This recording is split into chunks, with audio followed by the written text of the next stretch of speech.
when people think of the East Side, they think of a guy dressed like this, a gentleman such as myself in a linen shirt. You see all the wealth. There was another part of the Upper East Side called Yorkville. Absolutely, and this is going to be part of that story. So this is an appropriate place to start because right here in 1973 during Easter break, we were 15 years old. Easter break, yeah. A slight statement to a girl from East Harlem, and Back East Harlem was the Italians back then. the Italians was up above us, a few blocks north of us, and that girl went back to her neighborhood and complained about a couple of guys down here making a comment. Yeah. So we were here during Easter break 50 years ago, and we were just hanging out, it was a chill night, and that back entrance, Yeah. and this entrance right here, a bunch of guys with baseball bats, golf clubs, and bayonets Yeah. threw a big whooping on us and murdered a kid who lived 2 blocks away named James Freehill, who was a wonderful kid, and his dad was a New York City police officer, giant Irish family, 9 kids, and Jimmy just happened to be in the wrong place at the wrong time. Wow. And I guess this is kind of appropriate place to start. So it's right in this thing that just came in. Yeah, right where that kid is hitting the tennis ball. Jimmy was murdered, And they and we had no idea. I was sitting on a bench right there. The kid next to me got hit over the head with a baseball bat. I came away without a scratch. Wow. Kid next to me gets his head cracked open. I pick him, throw him on my shoulders, run back down this way, climb over a spiked fence, throw him over it, and run for my life because I have no idea what the hell was going on. What's going on? And Did he get stabbed or shot? Jimmy was bayoneted and golf clubbed to death. Bayoneted in golf club. So we're 15 years old, and Right. and Yorkville was the kind of place, as you know, Colin, from knowing so many people Sure. here, where you could get a fair one.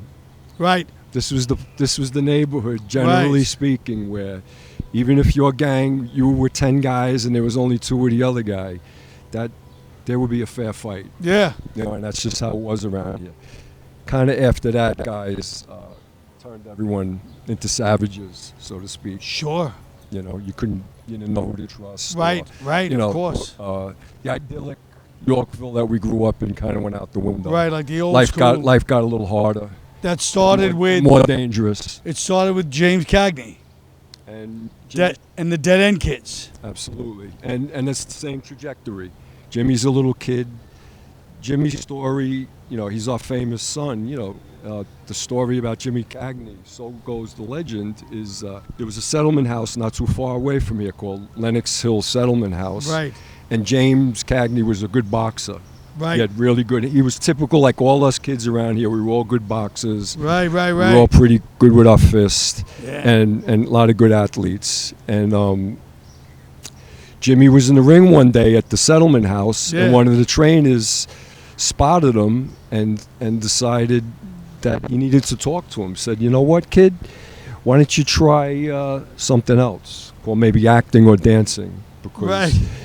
He wasn't good? He was 13 years old, 14 years old, and he was a good boxer, but this social worker, luckily for us in this neighborhood, we had a lot of social workers, Yeah. and there was a lot of settlement houses, and it turned Jimmy on to acting classes Wow. and dancing, and we all know the rest of the story, Yeah. what happened to him. Oh, yeah. And the Dead End Kids was this neighborhood, too. The old. Right, all along the East River. Yeah. All along the East River was the Dead End Kids, the East So Side would you guys kids. hang out here all the time? All the time. It's a great place, as you could see, And it looks. in the yeah. shadow of a lot of wealth. In the shadow of all this wealth. But all us kids lived in the tenements up on First Avenue, Right. 2nd Avenue, and 3rd Avenue. Yeah, you guys all grew up in these tenants. No. People don't see Right. those. They see them, but they don't think Right. all these buildings around. And nobody expects it. Like, tell that, if you don't mind, that funny story about the time you were taking a break. You're in the middle of working the door at the comic strip, and you go across the street minding your own business. And then what happens? Our good friend Buddy McShane calls me up. Yeah. He's the head bouncer at the comic strip. Right. Gives me a buzz, says, "Steve-O, can you come work at the comic strip with us tonight? We need an extra guy." Right. I say, "Sure, buddy, of course." I go over there. I'm working. I take a break at some point, and then I go to a place, a singles bar across the street called the Salty Dog. Right, I remember So the just salty. catch a beer Sure. and, kill a few minutes, check out Yeah. the broads, see what's what. And I'm going to go back. While I'm in there, I get into a beef with a bunch of Italians from Brooklyn. Yeah. This way. We got to walk this Oh, way. this way. Yeah. And, I'm outnumbered. There's five to one. And I go, you know what? I'll be right back. And because right outside the door was 4 or 5 neighborhood places Right. where I knew, guys that you and I both know would be. Sure. And sure enough, I found like 3 solid guys. Right. I went to like 2 places. Yeah. I came back with Billy G, Buddy McShane, Yeah. and maybe one other Yeah. guy. Went back. Long story short, we threw these guys from Italian guys from Brooklyn a bad beating on 2nd Avenue. Yeah. And On those crowded, nice Saturday yeah, nights. on a Saturday night like this, a night Yeah. like this. Yeah. And, it's chaos. Sirens, police sirens are coming. So we all split. We all take off. And as I'm circling the block and Right. coming back, because I got to go back to work, Right. there's a Work right across the street, too. Yeah, there's a construction site, Yeah. and in this construction site, it's all rubble and Yeah. bricks, and everyone's throwing away their Yeah. all their garbage and stuff like Sure. that. And in that rubble, there's one of these guys that we just Yeah. knocked around, sitting on an abandoned bucket seat from a car in the middle of all that rubble. And he spots me and he looks at me and he goes, "Hey, where are you fucking guys from?" And I go, "We're from right here, man." Yeah. I don't know what to tell you. And then he goes, "He had no idea there was neighborhood guys around here." Right. And I said, "Yeah, you gotta be smart, man. When you go out on Saturday night, when you come to the city, know where you're going, my friend." I Well- kind of felt bad for the guy. Yeah. Well, You know? because you guys, between you, Buddy, and the rest of you look like you could have been preppy guys. You're all dressed preppy. Sort of. Sort Yeah, of, unless you sort got of. close. Yeah, you could still tell the difference. You can tell the difference, but Yeah, but It was you could definitely yeah, for sure. and what do they call this, Hellgate? Well, right, guys, this is in my time, my grandfather's time, and my dad and me. This was Welfare Island. This was known as Welfare Island. This is where the original Rikers Island was. Right. This was the city jail. Now, did you swim in this water? Further up. Would you swim in this Further water up. right here? Yeah, further you up. Jump in. I'll show you when we walk up. Alright. And this is where Typhoid Mary was quarantined. Oh yeah. That dome with the flag was the women's asylum, something or other, sanatorium. So this place was a real madhouse. And even as kids, there was a rickety set of stairs on the 59th Street Bridge over there that we would climb down onto this island to fuck around. How But beautiful it Roosevelt is. Island still, anybody that knows it's haunted. Like Well- every time you go there, you feel an energy. You're like there's something going on At here. the end, there's the smallpox hospital Right. still, and you can see, like I said, that took place right there. A lot of horrors took place in that building Yeah. with the flag, with that dome. Right. And right there is a hospital for the poorest of poor New Yorkers. Right. It's called Goldwater Hospital. Yeah. And it's the last vestige of Welfare Island that still exists Yeah. on this place. Anyways, it was part of our playground too. Right. Because it's so close to us. Okay, so that's Welfare Island, guys, and it's no longer Welfare Island; it's Roosevelt Island. But this was, as you could see, a really busy park, Yeah. and we hung out here a lot, But when we go further up, it's going to change a little bit, and that's my Irish homeland, a few blocks north of Yeah. here. Yeah. Yeah. So we'll walk up there, and you'll get a totally Sure. different vibe. You could see they're building like crazy everywhere now. Yeah. Even in Astoria. Astoria is one of the hottest That's crazy. That's places, I can't believe that's going to be a giant Yep. building in Astoria. Yep. Right ahead there is an island, Colin, Yeah. right in the middle of the Yes, river there. yes. That's the Hell Gate. That's that how island. That island is known as Mill Rock Island. Mill Rock Island. Yeah. And in our neighborhood, there was a social club and a boxing club called the Mill Rock Post. So I don't know if there was any connection. In your neighborhood, it was Mill Rock? Yeah. It was a place called the Mill Rock Post. And did you guys go work out there? Yeah, we all worked out there, and the adults all had And was socials that where there. Patty Flood was? Yeah. All the Patties worked out there. You know? Yeah. That was one of them. That was one of the Because many they were like places. a legendary boxing trainer family, right? Completely legendary, and Patty Flood went on to train a lot of Mustafa Hamsho, Yeah. Eddie, a bunch of good middleweights and Yeah. some heavyweights. Eddie Mustafa Muhammad? Yep. That was working class, man, you know. What else can you say? It was poor, working class. And all those all bars. children of immigrants. But all those, what about the fact that the brewery was right there too? Rupert's, Right. what's now Rupert Towers was a brewery. Right. And everybody worked there, right? That right across the way, that building with the clock is the Steinway Piano Factory. Ah. So all the German immigrants from this neighborhood used to take a ferry to that factory to work. I didn't personally know anyone's father that worked there, but I had heard about it, you know, because this was a heavily German neighborhood. Yeah. The Steinways were from Germany, and that was their main factory here in the United States. Wow. It was that building, and it still exists. But they used to take a ferry right across. Well, what about so between the brewery, Steinway factory, a lot of Germans? And there was a lot of jobs around here for these immigrants. Yeah. A lot of jobs. And there was a very sad tragedy in the East River with the Germans on a boat. Yeah. Right through the Hellgate on the other side of the bridges. That's where it was? That's where that sunk. The largest tragedy in New York City history occurred. 1904. Yeah, something like that. And over 1,000 women and children from the Lower East Side perished in those waters. Right. And that led, supposedly, according to the stories, a lot of the Little Germany was in the East Village. Right. And all those Germans decided they had to get out. And a lot of them, if they didn't go to Long Island or Queens, they moved uptown. Yeah. And Yorkville became the German uptown. That's what it was. But they all started out in the East Village, all these Germans. That was Little Germany. Right. St. Mark's Place. Interesting. That was Little Germany. Yeah. And then it became Ukrainian. And then, you got to remember when we talk about all these neighborhoods, there's so much overlap. Yeah. Of course.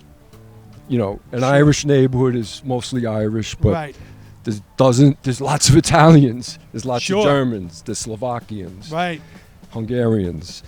And the Italian neighborhood, even though it's overwhelmingly, East Harlem is overwhelmingly Italian, there's Irish, there's Jews, there's some Germans, And you know what Red told me? A lot of overlap. Back in the old days in the neighborhood, that they would lay there was no, the dead bodies, there was no morgue. They would lay the bodies out in the street. He said he saw it. Yeah, I don't. I'm glad I missed that. But Red seen it all. Yeah. Red's seen it all. Yeah, he has. And so we're coming up. So this is the mayor's house right above us. That's Gracie Mansion. That's Gracie Mansion. That's crazy. Yeah. That's where the mayor. Right there. That's his official residence. Yeah. These waters right here. Yeah. Look how turbulent they are. Yeah. These are some of the most turbulent waters because you got the Bronx River comes that way from upstate New York. Over this way is the Long Island Sound, and then it bumps into the Atlantic Ocean. When the tides come up and down, the Atlantic Ocean empties up all the way up to here and then flushes out. This is why this water is the most treacherous waters in New York City, pretty much. And is that why they call it Hellgate? Yeah, well, and then Hellgate. Do they call it Hellgate? Yeah, because I remember always hearing about those waters. Yeah. But these waters are treacherous, man. This is crazy. Treacherous, and they're like that on the calmest day. Because three separate bodies of water are slamming into each other. So did you know a lot of people drowning here? Not a lot, a few. Yeah. A few. You knew better than to swim there, but no, there's no way. Even the best swimmers, there's no way you could do it. It's unbelievable, right? It's impossible to swim with these currents. So we're coming up, like the park's going to end now. Yeah. And then there's going to be, we'll be on East River Drive and there's kind of, entering Irish Yorkville. Got it. It was like mostly Irish. Now we're entering. and it was less wealthy people. And none of this was here. And none of these high-rises were there. But none of this stuff right here was here either. Well, this was originally a fireboat. Fireboat. Back in the day, this was the fireboat. That was here when I was a kid. And that sanitation transfer station Right. has just been remodeled, and it's still here. Yeah. Thank God it's still here, because that Yeah. does the job for the whole city. All these wealthy people that live in these high-rises, when they were remodeling this thing, they tried to get me to sign a petition Yeah. to not build it here. I said, where do you want them to build it? Up in Harlem or in the Yeah. South Bronx? Yeah. I said, no, it's okay to have a transfer station here. Right. Right. Your kids could learn something. Let them see where their garbage goes. Yeah. And they were a little upset with me that I didn't sign the petition, but I wasn't fucking signing it. I lived with it when I was a kid. It was fine Yep. to see the garbage trucks lined up, to come up here to dump all our stuff. Yeah. I mean, really. And it was existed here for hundreds of years. So now we got to change it because you people that live there, all these buildings, don't want to look at it. Right. I'm not down with that.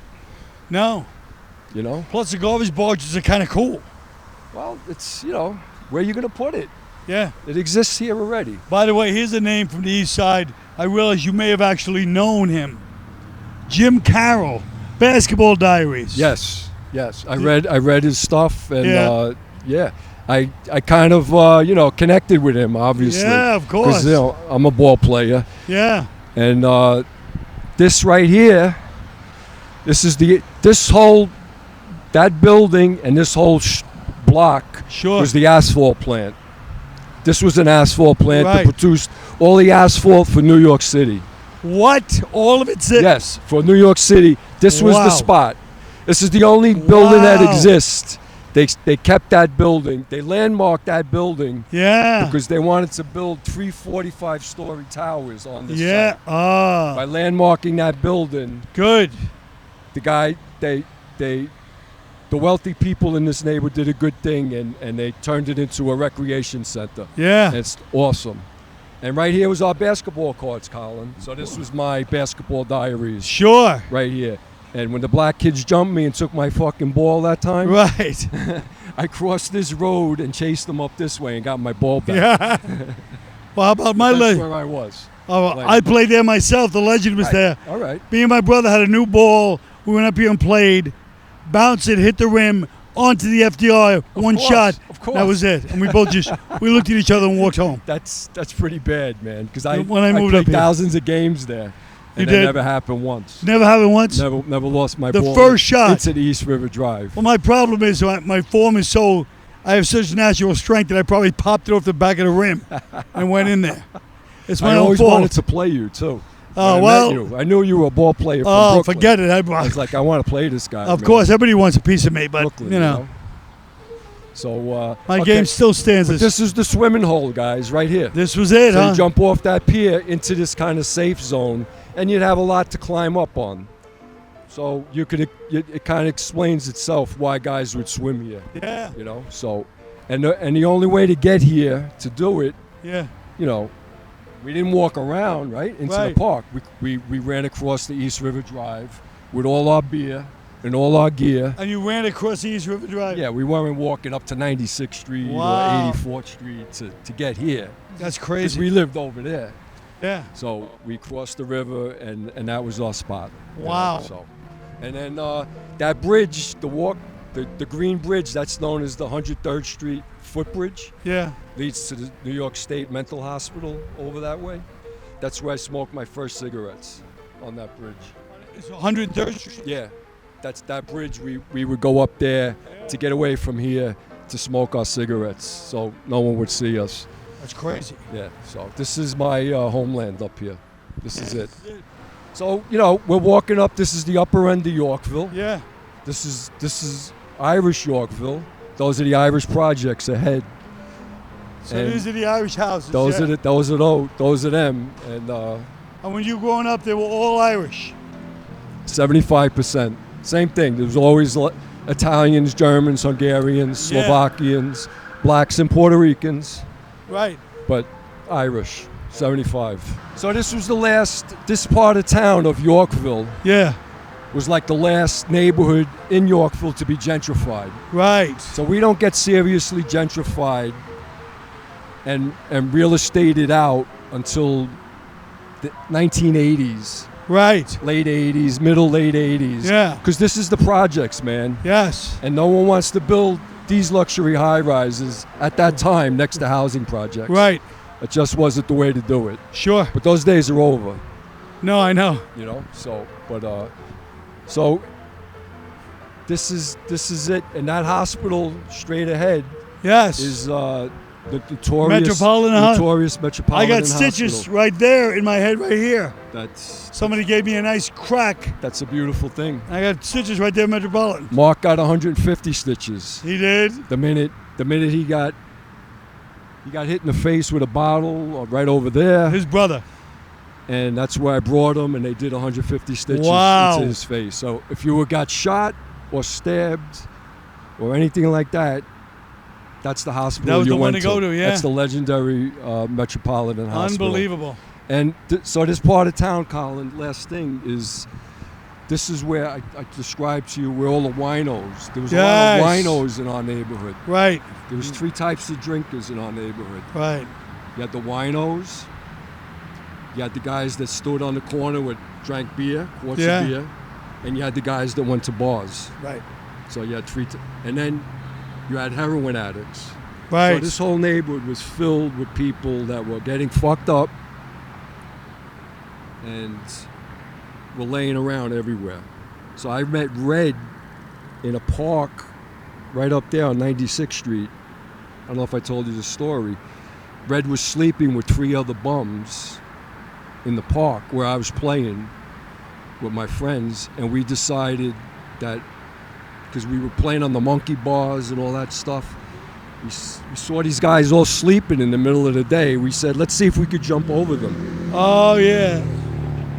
like leaping over them. So we all stood back and ran as fast as we could and jumped over these guys. And I swear to fucking Christ, when I was in midair, like slow motion, I looked down and there was Red. Wow. Our dear friend Red. Yes. I looked down and I saw his face. That was the first time I saw him. Wow. Met Red. What a meeting, And I huh? just was like, I remembered his face. And then I met him Yeah. when he was sober, 15 years later. Yeah. Became our best friend. Yeah. That's where That's I met amazing. Red. There's a park right up there. That's But that's crazy. where all the bums and winos. Yeah. This whole place, like I said, was just, Yeah. this is East Harlem, Yorkville. Sure. It's all working class. Those are the Irish Yeah. projects. Oh, talking about last thing, before this was here, it was a ball field. So I lived right up the block. One of my first baseball games that I ever played, I think it was hardball or softball, I fucking slid into second base.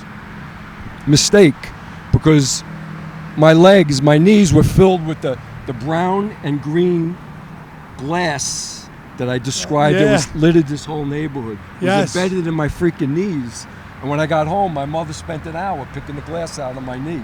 And she said to me, what's wrong with you? Sliding in 92nd Street Park? Is there something wrong with you? But I remember my knees are still got little scars. Yeah. From all the glass that was embedded in my knee. Back in the 60s, 70s, and even into the 80s, crime was bad in New York.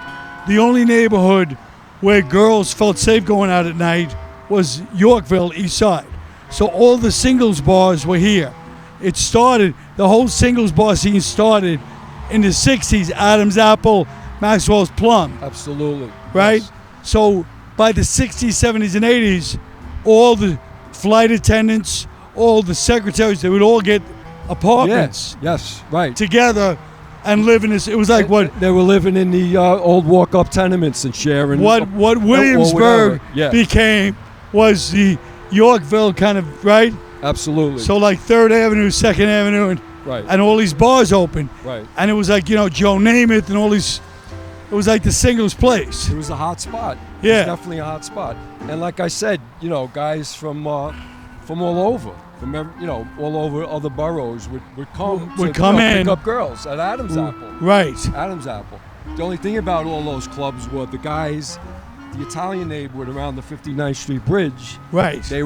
Those guys were protecting those places. Right. Those guys, Adam's Apple, Maxwell's Plum, Right. all those joints were paying for protection. Of course. For the guys from 60th Hippopotamus. Street. Right. Oh, hippopotamus, absolutely. So each neighborhood has their trade. Right. You know, so East Harlem was heroin. Yep. Heroin trade. Yorkville, second story men. Okay?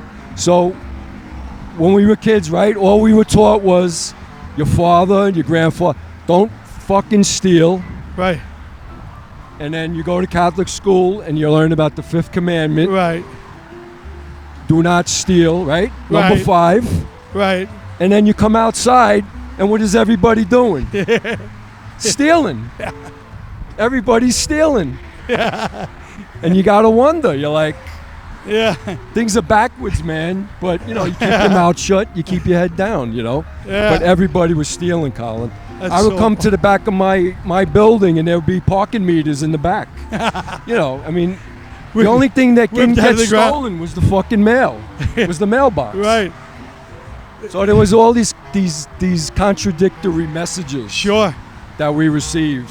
You know, my father smoked cigarettes, but when he caught me smoking, he smashed me in the face with the cigarette. Right. You know, that's how it was. Well, I told you That's how it was. You know, because the first time I came to Yorkville was, you know, I'd heard about it. You heard about the singles bar. You only knew about the single scene. Understandable. So this guy, I can't remember. All I know is he was a blonde guy, light blonde hair, good-looking guy, thin, really blonde hair. I think his name was Moriarty, or the name of the bar was Moriarty's, right on 2nd Avenue. And I started working there. He just hired me on the spot. I would go around and try to get a job. But he was one of your neighborhood guys. And then, like, I'm working with this other guy who's stealing. So after the third day, this guy's management technique should be studied. He walks in, he goes, "You're all right" to me. And he goes, "This guy, you," boom, and just knocks him out while his customers at the bar, drops him and knocks him out. And he, the Yorkville way. Yeah. Yorkville firing. Yeah, that was a yes. On the spot. He was fired on the spot. On the spot, right. He went over the line and you know, you went over the line. That was the response. Yeah. You know, that neighborhood where I just showed you guys was an urban redevelopment zone. Right. You know, we were burnt out of our tenement. You were? Our landlord started 3 fires. Oh my God. And burnt us out. So that's why you moved in there in the projects. Eventually. Yeah. We had to stop off in Queens first. To get he back. Burned you out, huh? To get back. But when you live in an urban redevelopment zone, it's not fucking pretty. Right. Because, you know, drugs are everywhere now. Right. Rats. Oh, my God. All the old rules and regulations that keep everybody in line. Yeah. Out the window. Because everything's burning up. It's crazy. Falling apart. Everyone's shooting dope. And, you know. I wonder if this... friends are getting murdered. Yeah. It's different.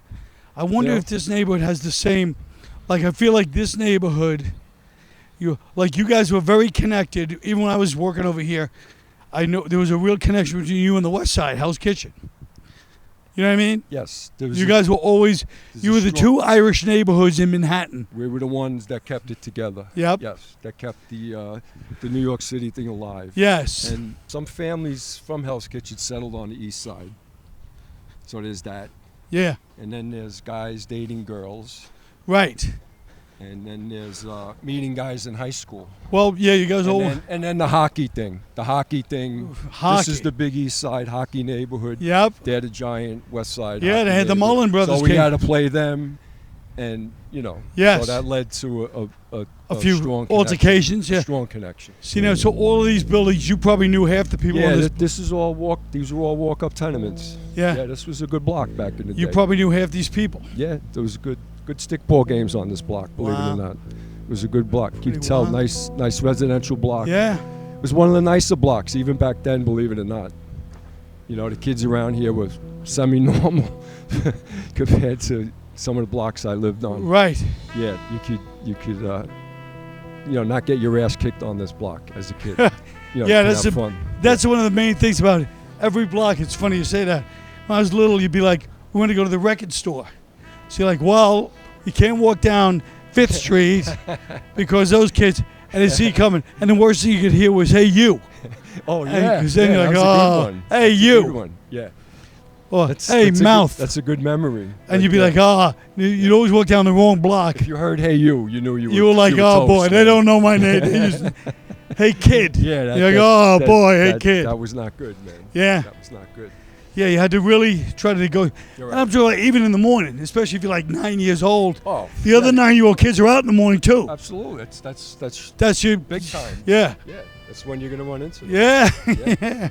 Well, my mother, I lived. You seen where I lived on Yeah. 93rd Street. My mother sent me to a grammar school right up the block here. Right. When there was one where she went when she was a kid, a block away from us, but it was all Crazy. Irish. And it was a nutty Irish school. Yeah. She sent me to the German parish, Yeah. thinking, that's what I needed. And I had to do exactly what you just described. Yeah. To get from there to here, every day and back home, I had to pick a block, decide which way Yeah. was going to be the best way for me to get. Best way to get home. the least lumps. At some point, I think I'm about 11 or 12 years old, we moved from 93rd Street to a tenement right up the block here. Yeah. And this is where I'm going to grammar school, St. Joseph's of Yorkville. Right. So I'm new to the block, and there's a huge, this block in the 1960s was off the charts. Dice games, card games, stickball games. This block was? Yeah. The fire hydrant on right now, on a day like today. Yeah. Fire hydrant. Fire hydrant, where they're playing dice. Right up there, right up there. I'll show you. Packed with people. And non-stop action on this block. Wow. So there was one rich lady in one of these brownstones. Name was Mrs. Hadley. God bless her.